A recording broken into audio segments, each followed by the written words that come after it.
Hi friends, welcome to my channel. இன்றைக்கி சூப்பரான எலுமிச்சம்பழம் குடமிளகாய் சாதம் செய்யலாம் வாங்க. அதுக்கு ஃபஸ்ட்டு ஒரு 2 பச்சை மிளகா, ஒரு சின்ன துண்டு இஞ்சி,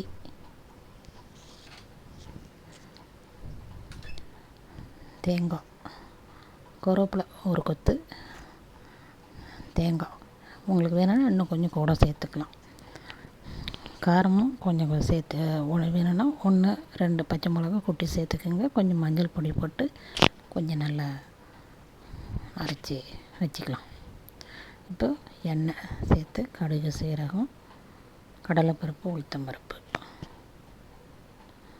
கொஞ்சம் நல்லா பொன்னிறமாக வர வரைக்கும் வறுத்துக்கலாம். சிம்மில் வச்சு வறுத்தா தான் நல்லா கரெக்டாக வறுப்பட்டு வரும். இப்போது காஞ்ச மிளகா, முந்திரி பருப்பு ஒரு 4-5 முந்திரி பருப்பு சேர்த்துருக்கேன். முந்திரி பருப்பு போட்டால் நல்லாயிருக்கும். முந்திரி பருப்பு நல்லாயிருக்கும், அது ஒரு இனிப்பு டேஸ்ட்டாக நல்லாயிருக்கும். ஒரு கொத்து கருவேப்பிலை போட்டு கொஞ்சம் நல்லா வதக்கிக்கலாம். குடமிளகா நான் பெரிய குடமிளகாயில் பாதி தான் சேர்த்துருக்கேன்.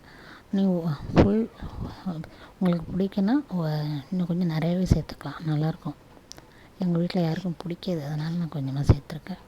கொஞ்சம் சாஃப்டாக வர வரைக்கும் வறுத்துட்டு இப்போ அரைச்சி வச்சு அந்த பொடி அதையும் போட்டு அந்த பச்சை வாசனை போகிற வரைக்கும் வதக்கணும். இந்த மாதிரி ஒரு தடவை செஞ்சு பாருங்கள், சூப்பராக இருக்கும்.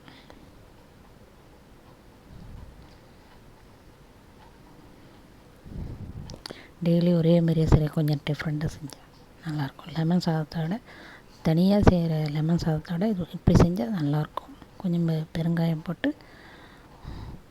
இந்த அளவுக்கு வதக்கி வந்த பிறகு ஆற வச்ச சாதம் நல்லா பொலன்னு இருக்கணும். கொஞ்சம் 1 டீஸ்பூன் எண்ணெய் சேர்த்து நல்லா ஆற வச்சுக்கணும். அப்போ தான் நல்லாயிருக்கும் பொலன்னு. லெமன் இதுலேயே உப்புலாம் போட்டு கரைச்சி வச்சுருக்கேன். இப்போ லெமன் சேர்த்து நல்லா கிளறி விட்டுக்கலாம். கொஞ்ச நேரம் இப்போ சூப்பரான லெமன் சாதம்